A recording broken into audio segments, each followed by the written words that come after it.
Good morning guys! So, another day na naman nandito tayo sa may Las Vegas. Ito pala yung hotel ko dito. It's called Excalibur Hotel. It's an MGM and Marriott Bonvoy Hotel. So basically today, meet natin yung friend ko at lunch. Yung aking high school friend, si Kat. Matagal ko na siya hindi nakikita and based na rin siya here. Tapos later on, we'll explore the strip. So kagabi, medyo na hindi ko nadala yung pumunta kami sa may downtown Las Vegas ni Jeng, yung isa ko pang friend ng college naman. So sila yung mga nandito ko na imi-meet sa friend sa Las Vegas, no. Yan.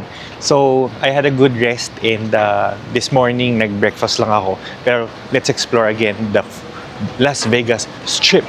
Okay? Let's go. Ang initial ko ngayon guys, initial impression ko with Las Vegas is very vibrant and sobrang daming tao, sobrang daming tourist, pero ang dami mo rin pwedeng gawin. So last night, dami naming pinuntahan and hindi ko na lang siya na-capture. Pero para siyang mesmerizing. And feeling ko ganun nga talaga yung goal nila eh. Parang they want to entertain people. And also, gusto nila na magstay dito yung mga tao to spend here in Vegas.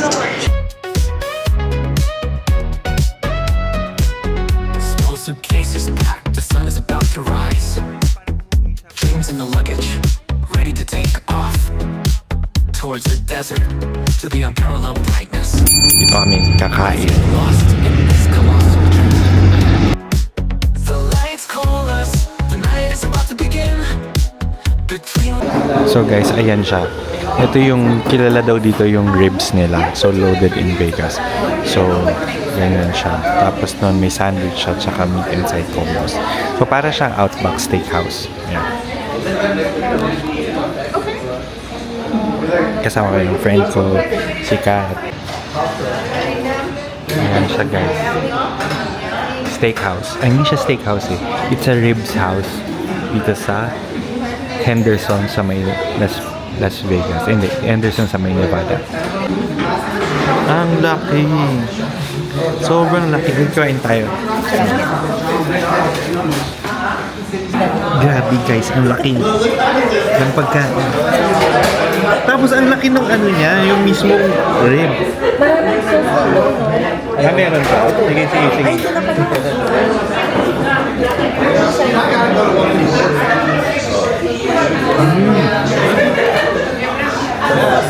Ang lambot. Malambot, diba?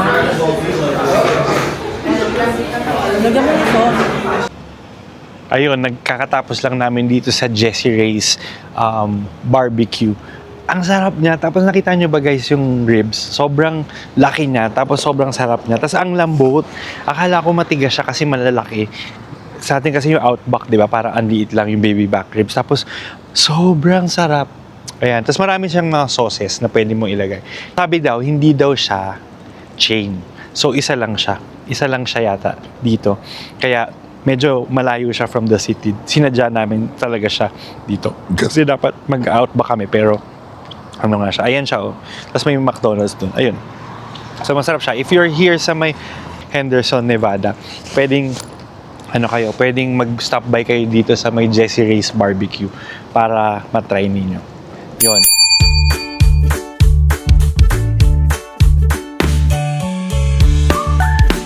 So ayan guys, dito tayo ngayon sa Target. Dito ang kanilang supermarket. Ayan.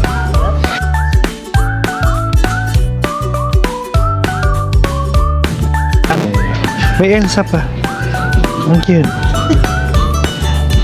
So ayan siya. Bibili tayo ng ito. Espresso.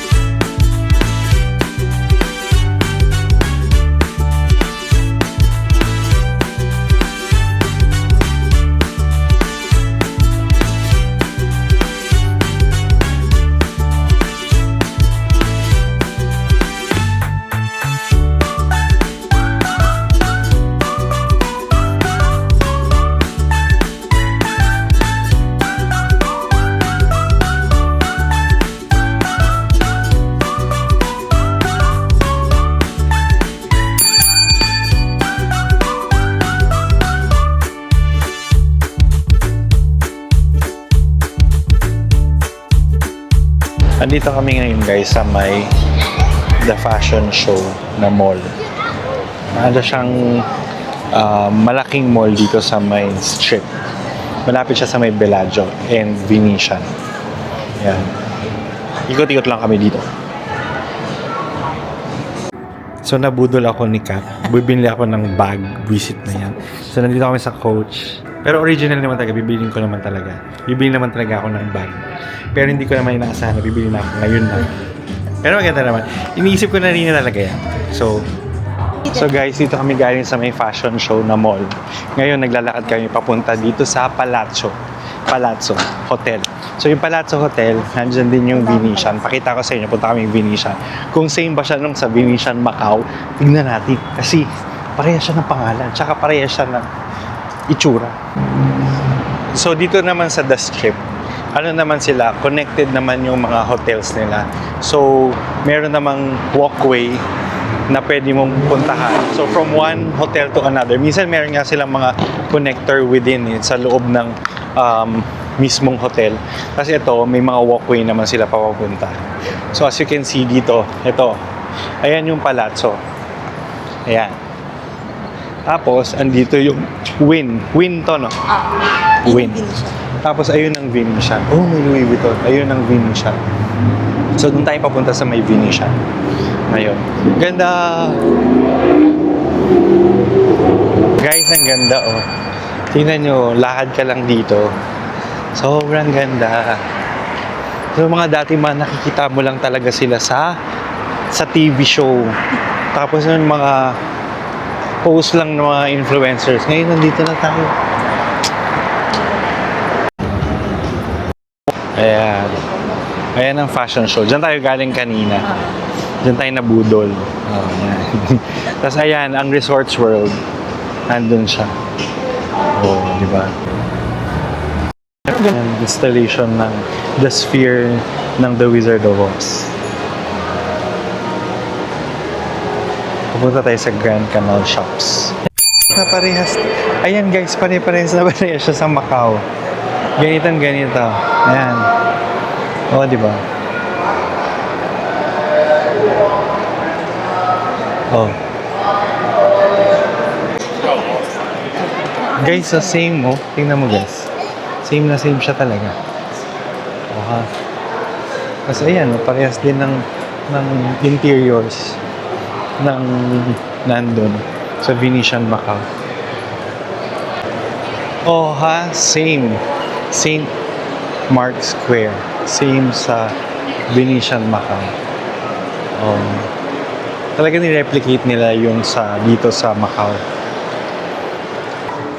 Kung makikita nyo, medyo mas malaki lang to than yung nandun sa sa Macau.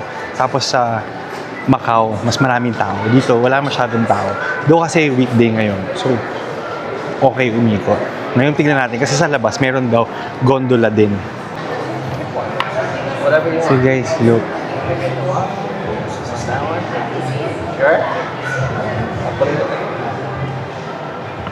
On three. 1, 2, 3. Aloha! Yay! They come from the shell. This is how you're able to see like the silvers and the blues. Because this is a pearl's DNA. Correct. Oh, you got a pink one. It's a pink one. Nice. Pink one, nice. Okay. So it's actually a big pearl. This is a common size. This is a 6 millimeter. It's a 2-year okay. oyster. Oh, wow. Oh yeah. So this is like a That's 3-year big, oyster. yeah. It's like a 7 millimeter. Ayaw? Ay, picture mo. Ito yung wala sa Macau. Kasi dito meron siyang outdoor na gondola.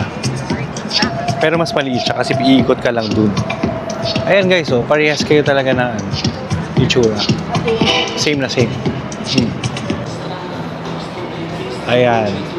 Guys, ito din. Ayan yung ginagawa na Hard Rock Cafe na iconic, magiging iconic because yan yung kanyang shape, yung guitar na known si Hard Rock for its hotels. Hotel pala yun. Hotel yan sa tingnan mo.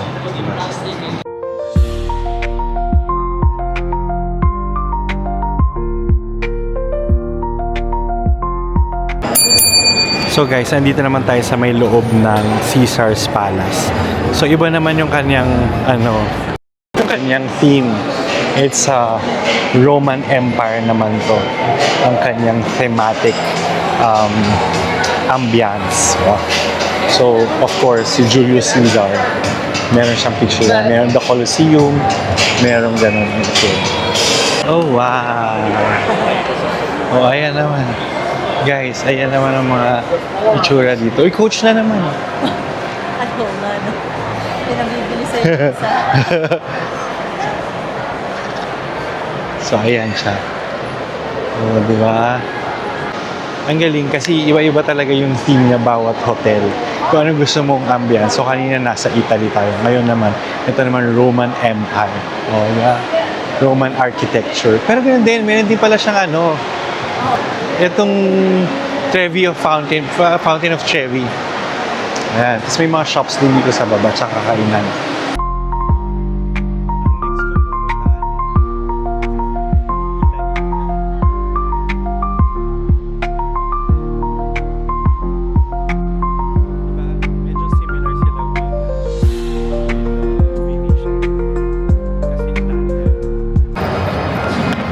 Ang pansin ko dito guys, bawat hotel, meron silang ganyan na thematic, diba? Tapos meron silang mga shops sa baba. So yung mga shops, parang they're trying to make sure na you stay for the casino and then you buy. And then you stay. Parang malulure ka to spend if you're here. Especially kung kunyari mga shops na ganito yung mga makikita mo. Ayun siya. Libre lang yung pumasok eh. Para siyang, ito yung mga mega mall nila sa atin. Yun. Tapos mga Rockwell, ganyan. Nandito siya sa mga hotels. So guys, kakain kami dito. Antidote. Flavors of Hawaii. Ayan guys. Ang kanilang menu. So guys, kakain na ako ng kanin finally. Ang dito is rib eye steak. Tapos kanin. Tapos meron kang sobrang laki. Tsaka sobrang kapal. Masaya, kain na tayo.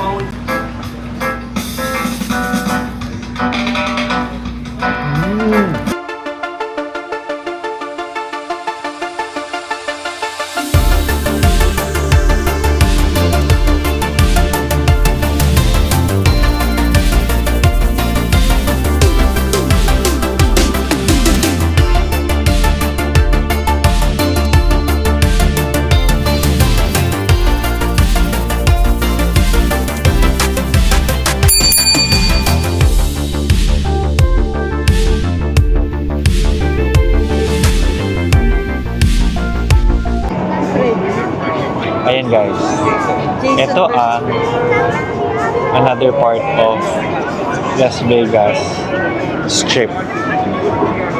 So, kita nyo ang daming mga hotels na magkakatabi dito. May Planet Hollywood. Itong sa amin nandito ako nakatayo ngayon sa may Bellagio. Tapos, Caesar's Palace, Flamingo. Tapos yung tatayo pa yung isa iconic na Hard Rock Cafe, Hard Rock Hotel.